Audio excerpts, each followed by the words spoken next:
Kolluru వెలుమలలో best flat కోసం చూస్తున్నారా? రాధే స్కైని ఎంచుకోండి.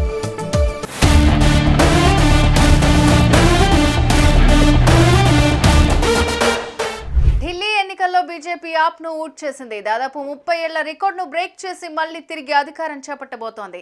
అయితే ఇక్కడే ఏపీ సీఎం చంద్రబాబు పేరు మార్మోగుతోంది. ఢిల్లీ ఎన్నికలకు చంద్రబాబు ప్రచారం చేశారు. ఎక్కడైతే చంద్రబాబు ప్రచారం చేశారో అక్కడ బీజేపీ అభ్యర్థులు ఫలితాలలో ముందంజలో ఉన్నారు.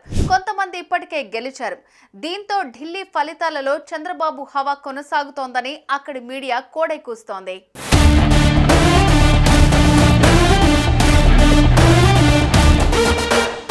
ఢిల్లీ అసెంబ్లీ ఎన్నికల కౌంటింగ్ లో పూర్తి ఆధిక్యత దిశగా బీజేపీ దూసుకుపోతోంది.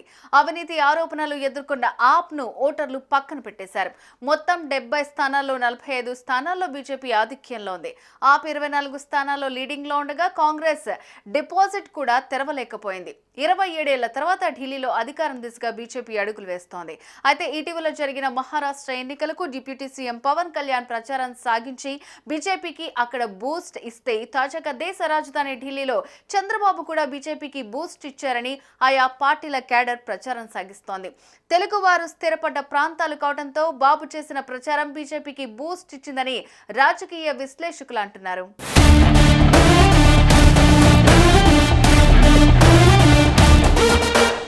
ఎన్డీఏ భాగస్వామిగా ఏపీ ముఖ్యమంత్రి చంద్రబాబు కూడా ఢిల్లీ ఎన్నికల్లో ప్రచారం నిర్వహించారు. బీజేపీ తరపున ప్రచారం నిర్వహించిన చంద్రబాబు ఆమ్ ఆద్మీ పార్టీ పైన, కేజ్రీవాల్ పైన విమర్శలతో విరుచుకుపడ్డారు. బీజేపీ అధికారంలోకి వస్తేనే ఢిల్లీ బాగుపడుతుందని చెప్పారు. మరోవైపు చంద్రబాబు ప్రచారం నిర్వహించిన అన్ని నియోజకవర్గాల్లో బీజేపీ ముందంజలో ఉంది. ఆయన ప్రచారం నిర్వహించిన షాదారా, విశ్వాస్ నగర్, సంగం విహార్, సహద్రా నియోజకవర్గాల్లో బీజేపీ లీడింగ్ లో ఉంది. చంద్రబాబు ప్రచారం నిర్వహించిన ప్రాంతాల్లో పాజిటివ్ ట్రెండ్ కనిపిస్తోందని అక్కడి నేతలు సంతోషం వ్యక్తం చేస్తున్నారు.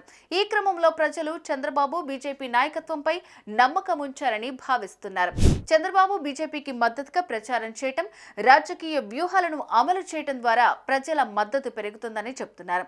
దీంతో ఆయా ప్రాంతాల్లో బీజేపీకి గెలుపు అవకాశాలు పెరిగాయని అంటున్నారు.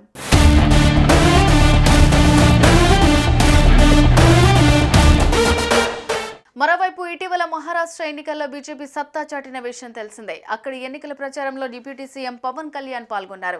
అక్కడే స్థిరపడ్డ తెలుగు వారిని ఉద్దేశించి పవన్ చేసిన ప్రసంగం నాడు వైరల్ గా మారింది. పవన్ చేసిన ప్రసంగమే తమ గెలుపుకు కారణమని అక్కడి ఎమ్మెల్యేలు కూడా పవన్ తో ఫోటోలతో ఫ్లెక్సీలు కూడా వేశారు.